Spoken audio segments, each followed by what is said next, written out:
Everyone, welcome back to medical nursing अड्डा 2.0। कैसे हैं आप सब? उम्मीद करते हैं बहुत ही बढ़िया होंगे। आज हम डिस्कशन करने वाले हैं नॉर्सेट प्रिपरेशन के लिए हमारा VVI MCQ।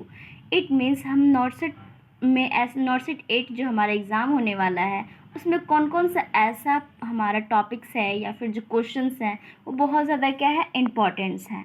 चलिए, आज हमारा सब्जेक्ट कौन सा है? नर्सिंग फाउंडेशन सब्जेक्ट है, जो कि बहुत ही इम्पॉर्टेंट सब्जेक्ट है। जो इसमें से लगभग आपको क्वेश्चन पूछा ही जाना कंपलसरी है, क्योंकि ये नर्सिंग का बेसिक है और बेसिक से क्वेश्चन बहुत ही ज़्यादा आते हैं। नर्सिंग फाउंडेशन में कौन कौन सा ऐसा MCQ है जो बहुत ही ज़्यादा VVI रहेगा आपके नॉर्सेट 8 के लिए। चलिए आज डिस्कशन कर लेते हैं क्वेश्चंस। जहाँ भी आपको डाउट्स होता है कमेंट्स में ज़रूर पूछ लीजिएगा फ्रेंड्स। हमारा फर्स्ट क्वेश्चन क्या कह रहा है? Cardiac bed is defined as. जो कार्डियक बेड है उनको हम कैसे डिफाइन करेंगे? तो फर्स्ट है हमारा ऑप्शन नंबर क्या, preparing a comfortable bed that to be occupied by a new patient. या फिर सेकेंड ऑप्शन क्या कह रहा है friends, make a comfortable bed with the patient in when the patient can't get out of the bed. Next one, the bed which is about to be occupied by a patient.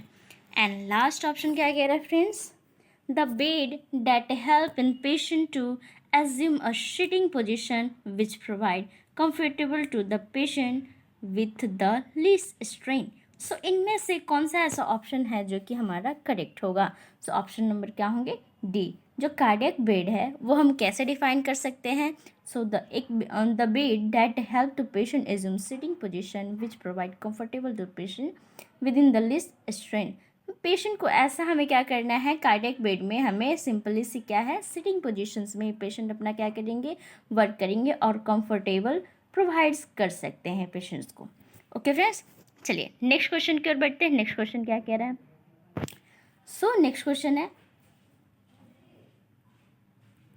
Next question क्या कह रहा है friends, points should be kept in mind while suctioning the tracheostomy tube except. कह रहा है ऐसा कौन सा पॉइंट्स है जो कि हमें माइंड में रखनी चाहिए, कब? जब हम पेशेंट के ट्रैकेस्टोमी ट्यूब को क्या कर रहे हैं, सक्शनिंग कर रहे हैं। इनमें क्वेश्चन में क्या पूछ रहा है, एक्सेप्ट। इट मीन्स उसमें हम क्या अलग रहेगा जब हम पेशेंट को क्या कर रहे हैं, सक्शनिंग कर रहे हैं, और किस चीज़ में, ट्रैकेस्टोमी ट्यूब में।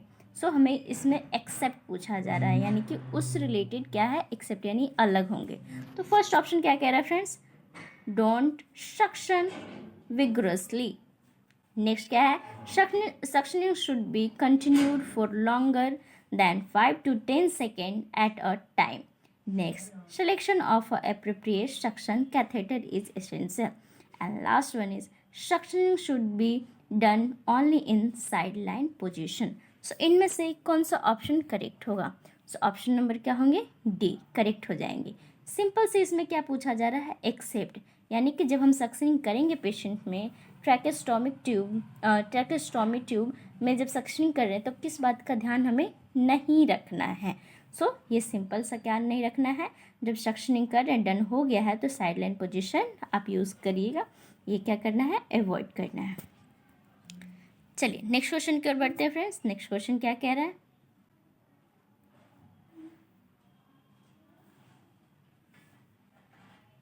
इन the following which is a causes of cyanosis. इनमें से कौन सा ऐसा काउजेज है, कारण है, जिससे क्या हो सकता है, पेशेंट में साइनोसिस हो सकता है।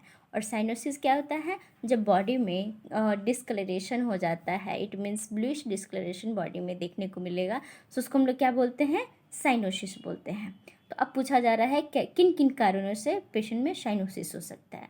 तो फर्स्ट क्या है, lack of water, next one is lack of blood, next one is lack of oxygen, and next one is lack of glucose. तो इनमें से कौन सा ऑप्शन करेक्ट होगा?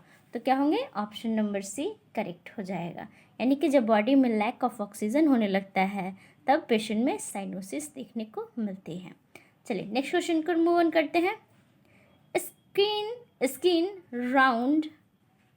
Round the tracheostomy tube should be kept clean and dry because पूछा जा रहा है स्किन के अराउंड क्या है ट्रैकेस्टोमी ट्यूब कर रहे हैं, तो उस समय क्लीन एंड ड्राई क्यों किया जाता है, किस रीज़न की वजह से क्लीन एंड ड्राई करना पड़ेगा। तो फर्स्ट ऑप्शन क्या कह रहा है, it provides comfort to the patient. Next one is it reduces the chances of laceration and infection. Next one is it makes the patient psychologically strong. Next one is it make the patient feel good. सो इनमें से कौन सा option correct होगा। So option number क्या होंगे, option number B correct हो जाएंगे। हम पेशेंट को जब ट्रैकोस्टोमिक ट्यूब में क्लीन कर रहे हैं या फिर ड्राई कर रहे हैं तो क्यों करते हैं, क्योंकि उनमें जो लैक्रेशन हो रहा है या फिर जो इन्फेक्शन के चांसेस है वो क्या हो, कम हो जाए। इस वजह से क्या करते हैं, हम क्लीन एंड ड्राई रखते हैं। तो ऑप्शन नंबर बी करेक्ट हो जाएंगे। चलिए नेक्स्ट क्वेश्चन की ओर बढ़ते हैं फ्रेंड्स। नेक्स्ट क्वेश्चन क्या कह रहा है, नेक्स्ट है patient with tracheostomy is unable to talk, what nursing care will be provide to solve this problem. Patient का जब ट्रैकेस्टोमी क्या हुआ है, ऑपरेट हुआ है, तो पेशेंट क्या है, टॉक करने में अनेबल है, यानी कि बात करने में अनेबल है। तो उस टाइम नर्सिंग केयर, जो नर्स है वो क्या नर्सिंग केयर प्रोवाइड करेंगे इस प्रॉब्लम को सॉल्व करने के लिए, यानी कि इस प्रॉब्लम का क्या सोल्यूशन निकालेंगे, जो एक नर्स है नर्सिंग केयर क्या प्रोवाइड करेंगे। तो फर्स्ट ऑप्शन क्या कह रहा है, प्रोवाइड अ सिंगल लाइट और a calling bell to the patient. Next one is ask the patient to talk. Next one is remove the tracheostomy tube. Next one is nothing can be done to treat this problem. क्या हम कोई भी क्या कर सकते हैं, इस problem को कोई सोल्यूशन नहीं निकाल सकते, कुछ नहीं कर सकते हैं। सो इनमें से कौन सा ऑप्शन करेक्ट होगा। सो क्या होंगे, ऑप्शन नंबर ए करेक्ट हो जाएगा। पेशेंट को हम क्या करेंगे, सिंगल लाइट प्रोवाइड कर सकते हैं या फिर कॉलिंग बेल प्रोवाइड कर सकते हैं, जिससे पेशेंट क्या हो, हमें लाइट के थ्रू क्या करे, कोई साइन सिग्नल दे अपने बुलाने के लिए, या फिर अपने जो भी प्रॉब्लम हो उसके लिए क्या करे, एक बेल दे सकते हैं जिससे पेशेंट नर्स को बुला सकते हैं। तो हमारा ऑप्शन नंबर ए करेक्ट हो जाएंगे। चलिए नेक्स्ट क्वेश्चन की ओर बढ़ते हैं फ्रेंड्स। नेक्स्ट क्वेश्चन क्या कह रहे हैं, the patient whose clinical condition need monitoring the support of the least 2 or more organ system then they should be admitted to। कह रहा है एक पेशेंट क्या है, क्लिनिकल कंडीशंस उनको क्या है, मॉनिटर करना है और सपोर्ट करना है, क्या कम से कम दो या फिर 2 से ऑर्गन से ज़्यादा है, तो उनमें क्या हम शुड में एडमिट करेंगे, कौन से वार्ड में उनको एडमिट करेंगे। यानी कि पेशेंट में क्या हो गया है, ऐसा क्लिनिकल कंडीशन देखने को मिल रहा है, उनको क्या है, ज़रूरत है मॉनिटरिंग करने का और सपोर्ट करने की अभी ज़रूरत है। तो कम से कम 2 या फिर 2 से ऑर्गन ज़्यादा क्या है, उनको डैमेज हो चुके हैं। तो उस पेशेंट को हम कौन से वार्ड्स में, हॉस्पिटल के कौन से वार्ड्स में क्या करेंगे, एडमिट करेंगे।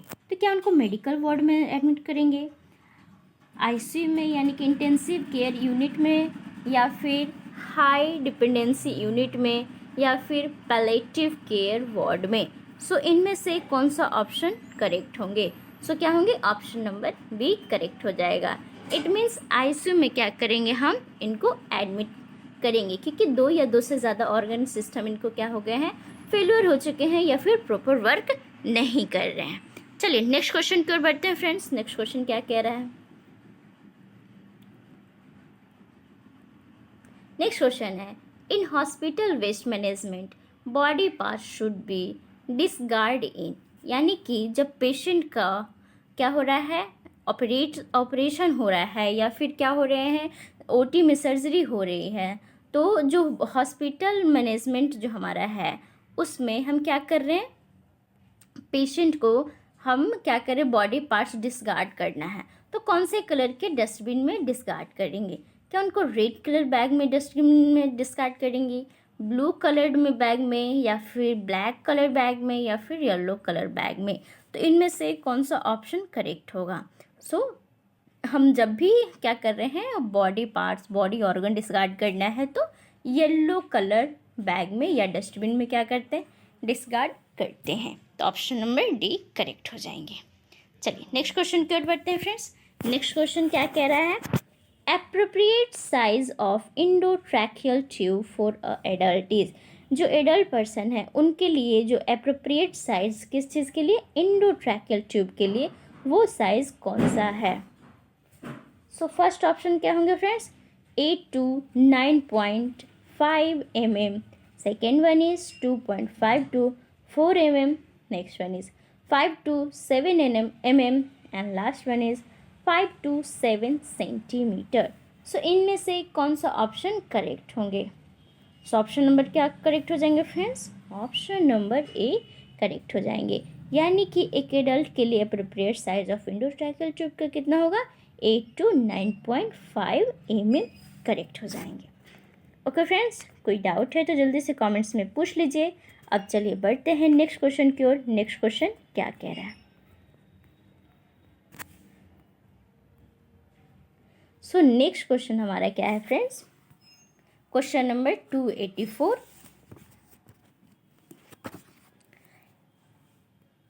कह रहा है question, appropriate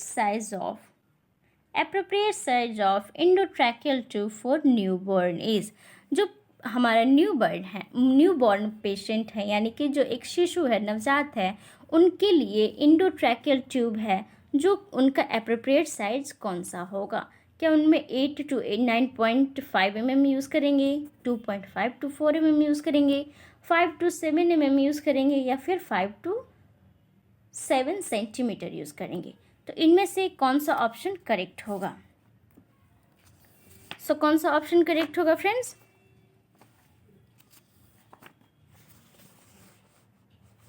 so option number क्या हो जाएंगे, बी करेक्ट हो जाएंगे, यानी कि न्यूबॉर्न के लिए हम इंडोट्रैकियल ट्यूब कौन सा यूज़ करेंगे, कितने लेंथ का, तो हम 2.5 to 4 mm का यूज़ करेंगे।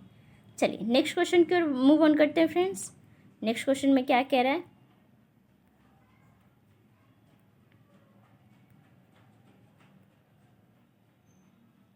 नेक्स्ट है example of a dry cold application are accept.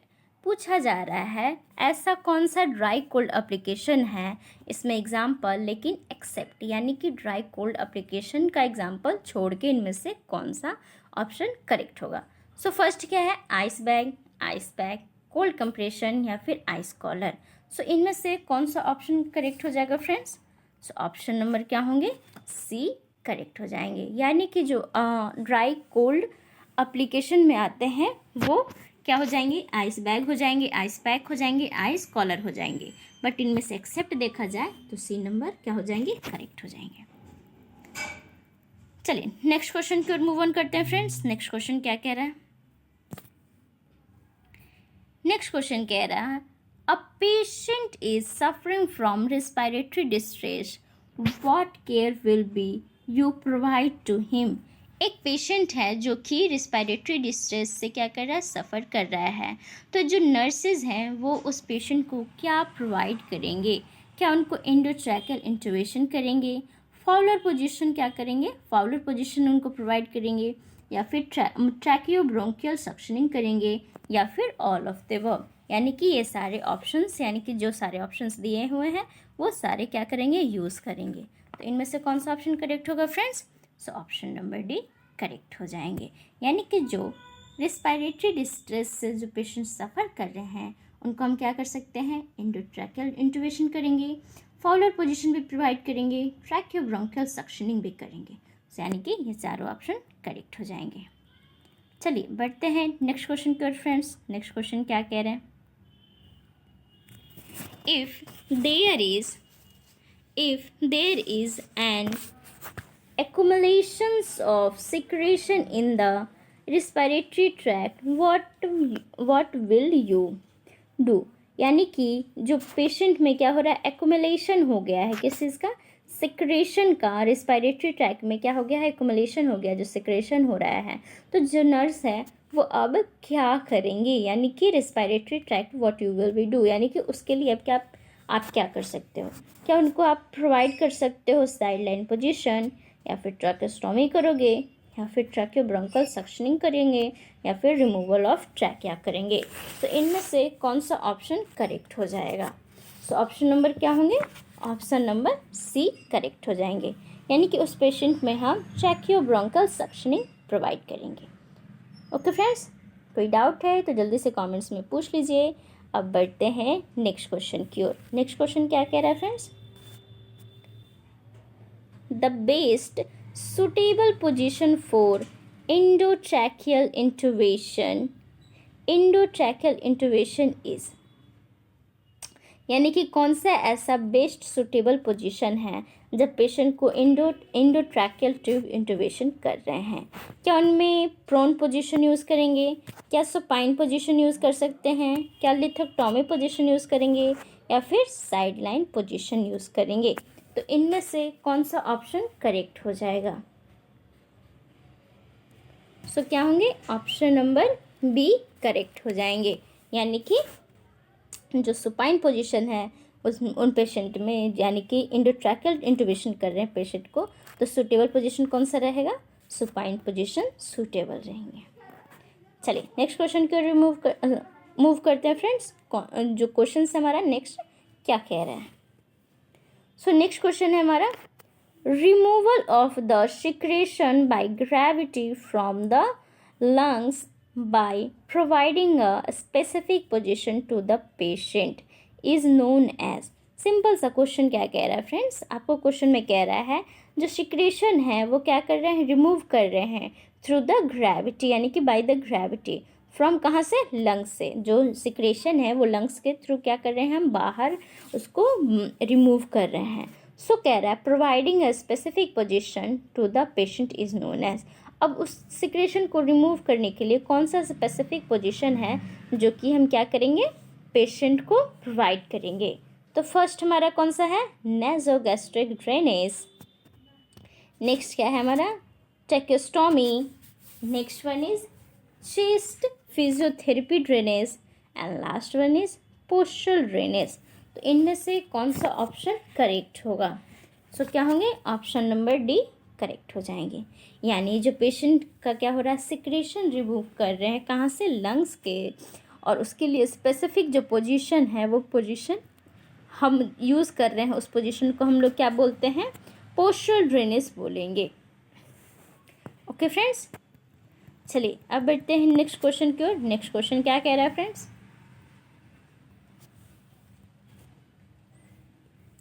Next question है, in the following which is the indication for postural drainage। पूछ रहा है इनमें से कौन सा ऐसा इंडिकेशन है जो कि पोस्चरल ड्रेनेज में क्या हो रहा है? यूज़ हो रहे हैं। तो फर्स्ट ऑप्शन क्या कह रहा है friends? Pre operative patient having secretion excessive, यानी कि जो प्री ऑपरेटिव पेशेंट हैं उनमें क्या हो रहा है? एक्सेसिव सिक्रेशन हो रहा है। नेक्स्ट क्या है? ब्रोंकियल न्यूमोनिया हो रहा है। Next one is presence of pus in the lungs and last one is all of the above. So इनमें से जो ऑप्शन है कौन सा ऑप्शन करेक्ट हो जाएंगे? सो क्या होगा friends? Option number D correct हो जाएगा। यानी कि वैसे पेशेंट्स में क्या हो रहा है? जो पोस्चरल ड्रेनेज के पेशेंट्स हैं उनमें क्या क्या हम कर सकते हैं? तो पहले तो हम क्या करेंगे? जब ऑपरेट कर रहे हैं उससे पहले हम पेशेंट को क्या करें? जब एक्सेसिव सेक्रेशन हो रहा है ये हमें इंडिकेशन देखने को मिलेगा। नेक्स्ट इंडिकेशन क्या देखने को मिलता है? उस पेशेंट में ब्रोंकियल न्यूमोनिया होंगे। और नेक्स्ट क्या देखेंगे? लंग्स में पस प्रेजेंस होंगे। तो ये सारे क्या होंगे? ऑप्शन करेक्ट हो जाएंगे। चलिए नेक्स्ट क्वेश्चन की ओर मूव करते हैं फ्रेंड्स। नेक्स्ट क्वेश्चन क्या कह रहा है? Supportive technique that is used before postural drainage includes. पूछ रहा है कि कौन सा ऐसा सपोर्टिव टेक्निक्स है जो कि पोस्चरल ड्रेनेज के लिए हम क्या करते हैं? यूज़ करते हैं।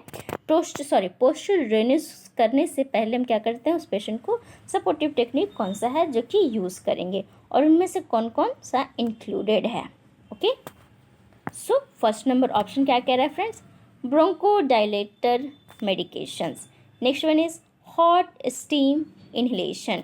Next one is cupping percussion and last one is all of the above. तो इनमें से कौन सा ऑप्शन करेक्ट होगा फ्रेंड्स? सो क्या होंगे? Of course option number D correct हो जाएंगे। यानी कि बिफोर हम पोस्चरल ड्रेनेज करने से पहले क्या क्या टेक्निक यूज़ कर सकते हैं? तो ब्रोंकोडायलेटर मेडिकेशन देंगे क्योंकि एक्सेसिव प्रोडक्शन हो रहा है, सेक्रेशन हो रहा है। नेक्स्ट हॉट स्टीम इन्हेलेशन भी देंगे पेशेंट को, ताकि कहीं भी उनमें कफिंग ना हो, सेक्रेशन हो रहा है उसकी वजह से ऑब्स्ट्रक्शन ना देखने को मिले। और लास्ट क्या करेंगे, कपिंग परकशन पेशेंट को भी यूज़ करेंगे। तो क्या होंगे, ऑल ऑफ द वर्क जो ऑप्शन है वो करेक्ट हो जाएंगे। चलिए नेक्स्ट क्वेश्चन कर मूव ऑन करते हैं फ्रेंड्स। नेक्स्ट क्वेश्चन क्या कह रहा है हमारा,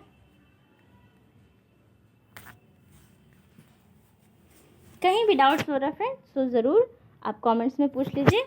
और चैनल को अभी तक सब्सक्राइब नहीं किए हैं तो चैनल को सब्सक्राइब कर दीजिएगा। और नॉर्सेट 8 एग्जामिनेशन के लिए जो भी हमारे पास VVI क्वेश्चंस हैं वो हम आपको दे रहे हैं, डिस्क्राइब कर रहे हैं। और डाउट्स होते हैं तो बेशक कमेंट्स में पूछ लिया कीजिए। चलिए अब बढ़ते हैं नेक्स्ट क्वेश्चन की ओर। सो नेक्स्ट क्वेश्चन क्या कह रहा है friends, during postal drainage the position use for drainage of the anterior upper lobe.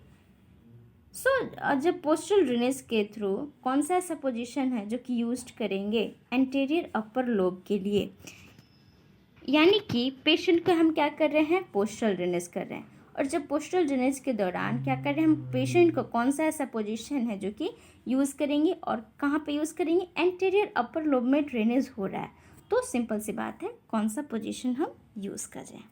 तो फर्स्ट पोजीशन क्या है हमारा, ऑप्शन नंबर 1 में upright position in the chair with bend backward at 30 to 40 degree angle.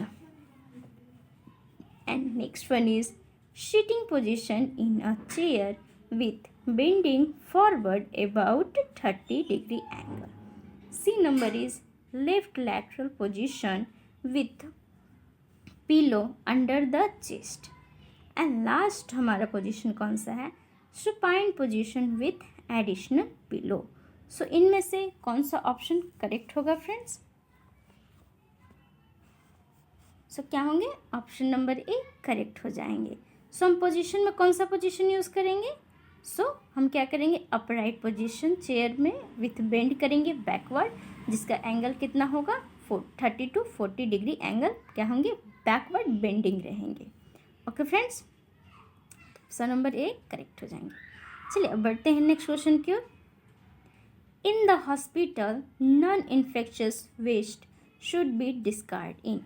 हम हॉस्पिटल में क्या कर रहे हैं, वेस्ट मैनेजमेंट कर रहे हैं।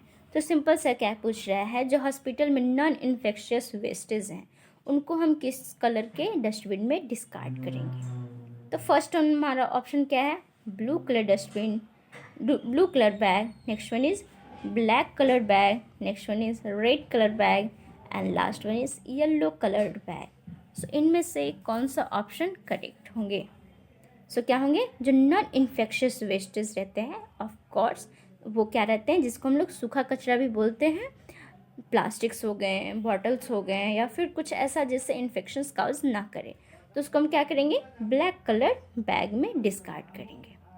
ओके फ्रेंड्स, चलिए अब बढ़ते हैं नेक्स्ट क्वेश्चन की ओर। नेक्स्ट क्वेश्चन क्या कह रहा है, in hospital infectious rubber catheter should be discard. अब जो रबर कैथेटर है वो क्या है, पेशेंट को यूज़ किया हुआ है, सो वो उससे क्या होंगी, इन्फेक्शन होने का चांसेस रहता है। यानी कि जो इन्फेक्शियस है, यानी कि जो यूज़ किया हुआ रबर कैथेटर है वो किस कलर के बैग में हम डिस्कार्ड करेंगे। तो फर्स्ट हमारा ऑप्शन क्या है, blue colour bag, black, red या फिर ग्रीन। सो इनमें से कौन सा ऑप्शन करेक्ट होगा, सो क्या होंगे, ऑप्शन नंबर सी करेक्ट हो जाएंगे। यानी कि जो इन्फेक्शियस हमारा रबर कैथेटर है वो रेड कलर के बैग में डिस्कार्ड करेंगे, तो ऑप्शन नंबर सी करेक्ट हो जाएंगे। चलिए नेक्स्ट क्वेश्चन की ओर मूव करते हैं फ्रेंड्स। नेक्स्ट क्वेश्चन क्या कह रहे हैं, the purpose of applying restraint is. Simple से कह रहा है, जो पर्पल कलर का क्या है, रिस्ट्रेंट है, वो कहाँ पे यूज़ हो रहा है, उसका पर्पस क्या है, यानी कि जो अप्लाइंग ऑफ रिस्ट्रेंट है उसका पर्पस क्या है। सो सिंपल सा फर्स्ट हमारा क्या ऑप्शन है, टू इमोबिलाइज अ पार्ट, वैसे पार्ट्स में जो क्या है इमोबिलाइज है, यानी कि मूव नहीं कर रहे हैं। सो नेक्स्ट क्या है, टू रिस्ट्रिक्ट द एक्टिविटी, यानी वो एक्टिविटी को क्या करेगा, डिस्ट्रैक्ट करेगा जो रिस्ट्रेंट है। and next one is to promote a feeling of security in a patient, and last one is all of the above. So इनमें से कौन सा ऑप्शन करेक्ट होगा friends? So option number D correct हो जाएंगे. चलिए next question बात करते हैं फ्रेंड्स. कहीं भी डाउट्स हो रहा है तो कमेंट्स में पूछ लीजिए, वीडियो को लाइक कीजिएगा, चैनल को सब्सक्राइब कीजिएगा. अब बात करते हैं नेक्स्ट क्वेश्चन की ओर बढ़ते हैं. सो नेक्स्ट क्या कह रहा है? The restraint used for children to prevent removing tubes. Okay, dressing and other application used in a treatment is. जो रीस्ट्रेंट है वो बच्चों के में क्या कर रहे हैं? यूज़ कर रहे हैं. बट जो हम क्या करें, रिमूविंग ट्यूब को प्रिवेंट करने के लिए, ट्रेसिंग के लिए, और जो अदर एप्लीकेशन है उसके लिए. तो सिंपल सा है, use in a treatment is. अब किस चीज़ के ट्रीटमेंट में यूज़ करेंगे? तो फर्स्ट क्या है? Safety belt, anklet, elbow restraint या फिर मिड रिस्ट्रेंट. सो इनमें से कौन सा ऑप्शन करेक्ट होगा फ्रेंड्स? सो क्या होंगे? ऑप्शन नंबर सी करेक्ट हो जाएंगे, यानी कि एल्बो रिस्ट्रेंट होंगे, जो कि उसके ट्रीटमेंट के लिए हम क्या कर सकते हैं, पेशेंट में, जो चाइल्ड पेशेंट है उसमें हम यूज़ कर रहे हैं. चलिए नेक्स्ट क्वेश्चन क्या कह रहा है फ्रेंड्स? नेक्स्ट बात कर लेते हैं. In the flowing which restraint is used only in small children. ऐसा कौन सा रिस्ट्रेंट है जो कि सिर्फ स्मॉल चिल्ड्रन में ही यूज़ करते हैं? तो फर्स्ट क्या है? एंकलेट्स है, मम्मी रिस्ट्रेंट है, मिड रिस्ट्रेंट है या फिर नी रिस्ट्रेंट है. तो इनमें से कौन सा ऑप्शन करेक्ट होंगे? सो क्या होंगे? मम्मी रिस्ट्रेंट होंगे, जो कि छोटे बच्चों में ही ज़्यादातर यूज़ करते हैं, छोटे बच्चों में ही यूज़ करते हैं. तो क्या हो जाएंगे? ऑप्शन नंबर बी करेक्ट हो जाएगा. चलिए अब बात करते हैं नेक्स्ट क्वेश्चन की ओर फ्रेंड्स. नेक्स्ट क्वेश्चन क्या कह रहा है? While performing a medical procedure, a children has been restrained to prevent injury to himself and other. Which of the following hazards may occur in the children? Simple सा है, क्या एक medical procedure कर रहे हैं, बच्चा है और उस बच्चे में क्या है? रिस्ट्रेंट है, जो कि इंजरी से प्रिवेंट करने के लिए लगाया गया है.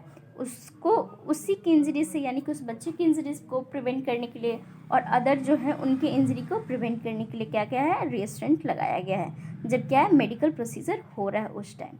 तो पूछ रहा है question, which of the following hazards में अकर इज़ द चिल्ड्रेन. यानी कि जो बच्चा है अब उसमें क्या हजार्ड्स अकर होने का, यानी कि उनमें देखने को मिलेगा.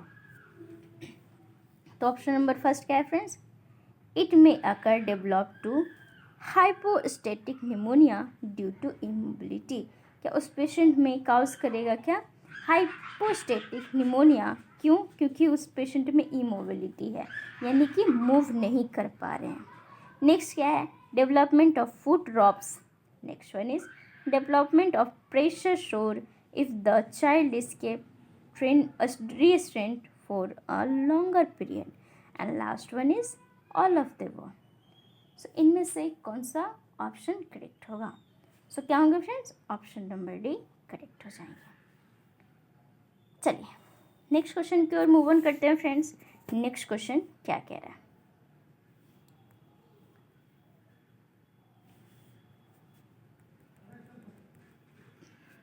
नेक्स्ट क्वेश्चन है, mode of treatment which is used for the management of feature strain and dislocation is. वैसा कौन सा मोड ऑफ ट्रीटमेंट है जो कि यूज़ करेंगे? किस में यूज़ करेंगे? जो फ्रैक्चर हो गया है यूज़ करेंगे मैनेजमेंट करने के लिए. किसका मैनेजमेंट करने के लिए? फ्रैक्चर का. जो स्प्रेन हुए हैं उसमें, स्ट्रेन हुआ है उसमें, और क्या हुआ? डिसलोकेशन हो गया है बोन्स का. तो कौन सा हम क्या करेंगे? मोड ऑफ ट्रीटमेंट यूज़ करेंगे. तो फर्स्ट क्या है? पोस्टल ड्रेनेज करेंगे उनमें, या फिर कोलोस्टोमी करेंगे, या फिर स्प्लिंट्स करेंगे, या फिर ऑक्सीजन एडमिनिस्ट्रेशन करेंगे. तो इस पेशेंट्स में हम लोग क्या करते हैं? तो क्या होगा friends? Option number C correct हो जाएगा, यानी कि उस पेशेंट्स में स्प्लिंट करेंगे. ओके चलिए नेक्स्ट क्वेश्चन क्या कह रहा है friends? Purpose of application of splint. यानी कि इस स्प्लिंट एप्लीकेशन देने के लिए क्या क्या पर्पस है।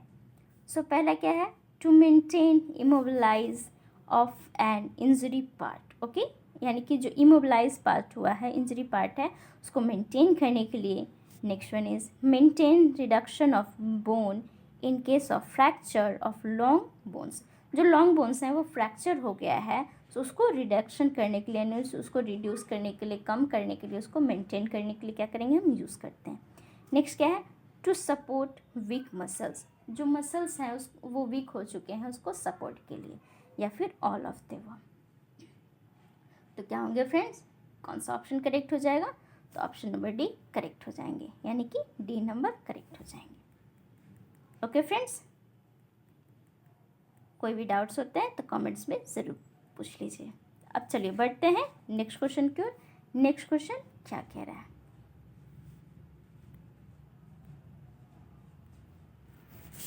नेक्स्ट क्वेश्चन हमारा क्या है,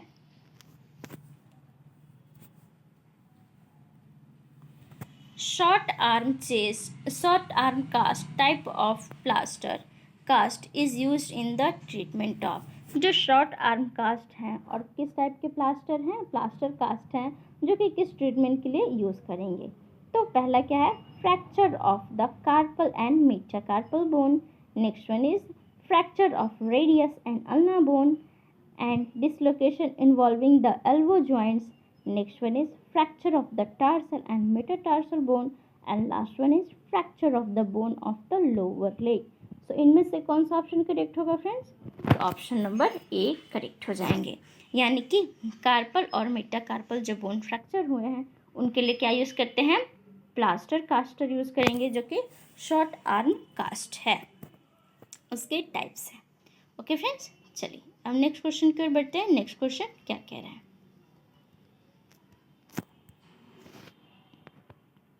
नेक्स्ट क्वेश्चन है long arm cast type of plaster cast used in the treatment of.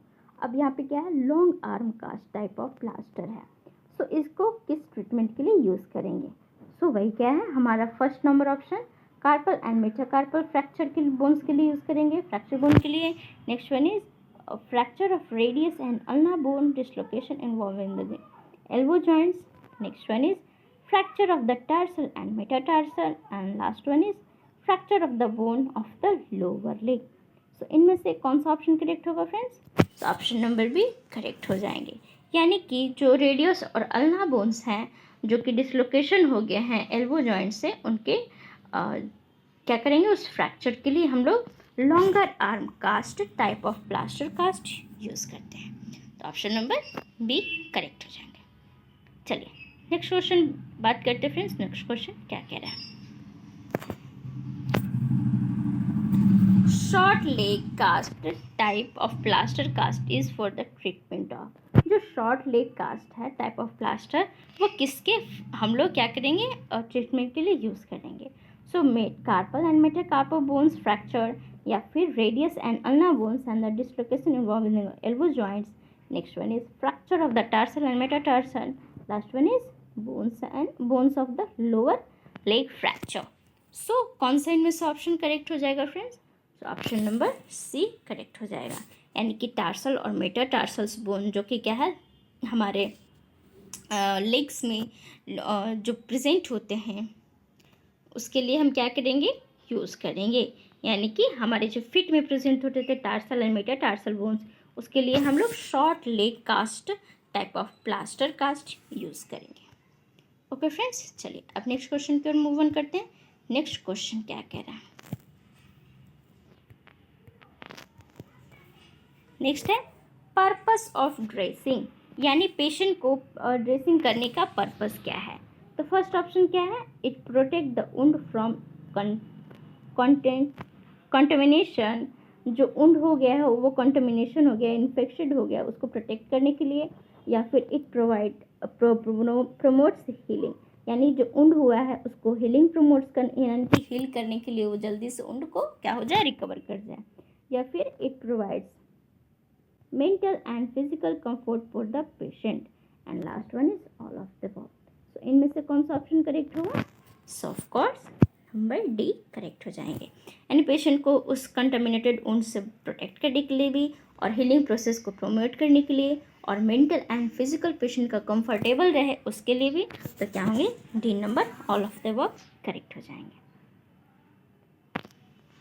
चलिए नेक्स्ट क्वेश्चन क्या कह रहे हैं friends, the plaster cast applied to the hip shoulder and thumb joint is known as. जो हमारा क्या है प्लास्टर कास्ट जो कि हिप में यूज़ किया गया है, शोल्डर में और जो थम जॉइंट से उसमें, तो उसको हम लोग क्या कहेंगे? क्या उनको हम लोग बिलो नी प्लास्टर कहेंगे, एवर्व एल्बो प्लास्टर कहेंगे, स्पीका कास्ट कहेंगे या फिर बॉडी कास्ट कहेंगे? तो इनमें से कौन सा ऑप्शन करेक्ट हो जाएंगे? तो क्या होगा स्पीका कास्ट करेक्ट हो जाएंगे।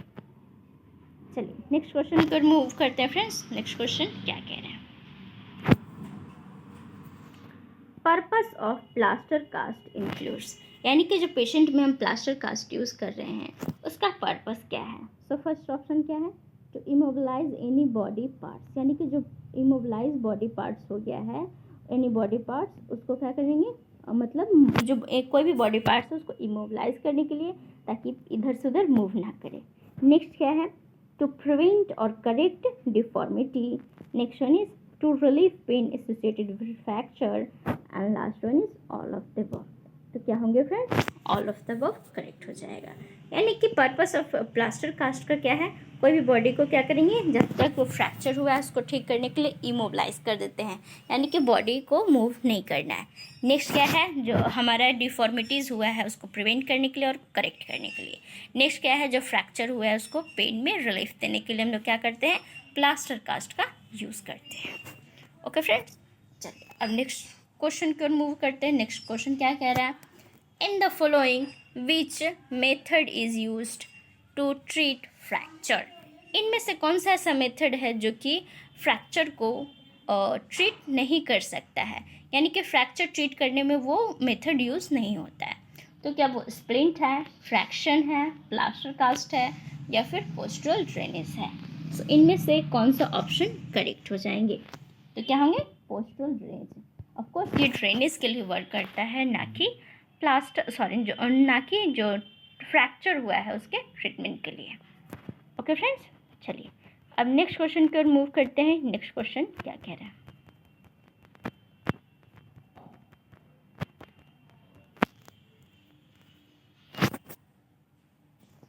नेक्स्ट क्वेश्चन कह रहा है, during the treatment of fracture the reduction of bone done by the surgery is known as.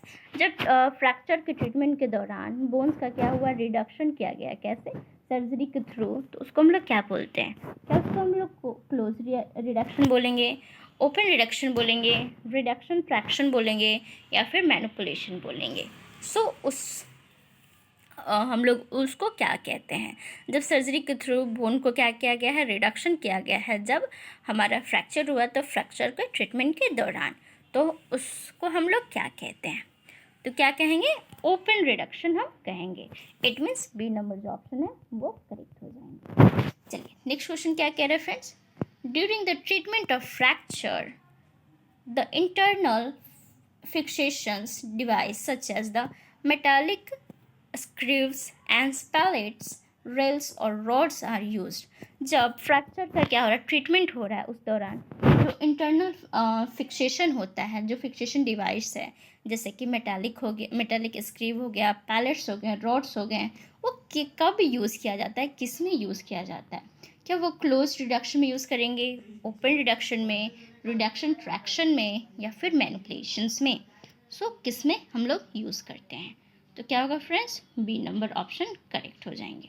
यानी कि हम लोग ओपन रिडक्शन कर रहे हैं तब जाके ये सारे इंटरनल फिक्सेशन डिवाइस है उसको हम यूज़ करते हैं।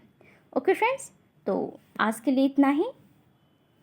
हमारा नॉर्मल जो क्या है नर्सिंग फाउंडेशन का VBI जो MCQ था उसको सॉल्व कर रहे थे, किसके लिए, नॉर्सेट 8 जो एग्ज़ामिनेशन होने वाले हैं उसके लिए। बहुत ही ज़्यादा इम्पॉर्टेंट ये सारे क्वेश्चंस हैं जो कि ऑलमोस्ट हमारे बेसिक ऑफ जो नर्सिंग है, नर्सिंग फंडामेंटल सब्जेक्ट, उसके लिए। सो कोई भी डाउट्स होगा तो कमेंट कर लीजिएगा, वीडियो को लाइक कर दीजिएगा फ्रेंड्स, वीडियो को लाइक कर दीजिएगा। चैनल को सब्सक्राइब कर दीजिएगा और अपने फ्रेंड्स के साथ शेयर जरूर कीजिएगा। तो मिलते हैं नेक्स्ट वीडियो में फ्रेंड्स, तब तक के लिए bye bye, take care yourself, thanks for watching.